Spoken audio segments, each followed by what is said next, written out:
Πρόσεξε γιατί η ζωή είναι άδικη. Είναι πολύ δύσκολη η ζωή. Περιπλέκονται άνθρωποι πολλοί, συναισθήματα αρνητικά. Είναι άνθρωποι που κάνουνε κακό. Πρόσεξε το όλο αυτό. Μπορεί ο άνθρωπος να είναι αστυνομικός, αστυνόμος κακός, κατάχρηση εξουσίας, διεφθαρμένος αστυνομικός. Μπορεί να σε κάνει κακός, πρόσεχε τη ζωή σου. Είναι επικίνδυνα, μην εμπιστεύεσαι σε κανένα.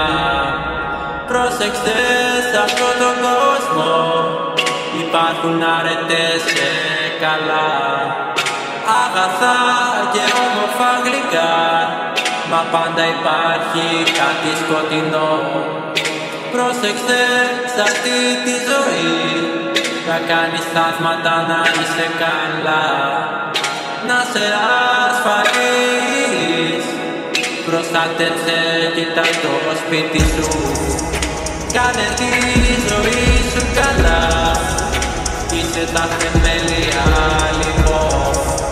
Πρόσεχε να είναι όλα εντάξει, στην υγεία πάνω απ' όλα. Και ποτέ, μα ποτέ, ό,τι και να γίνει μην καλές ποτέ. Αστυνομία μην τρέξεις ποτέ, θα σε καταδικασμένο για πάντα.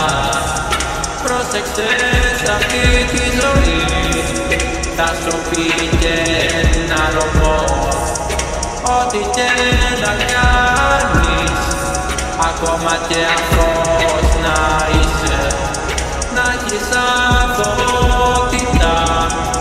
Μπορούνε ψέματα κι άλλα πολλά να σε βλέξουνε άσχημα.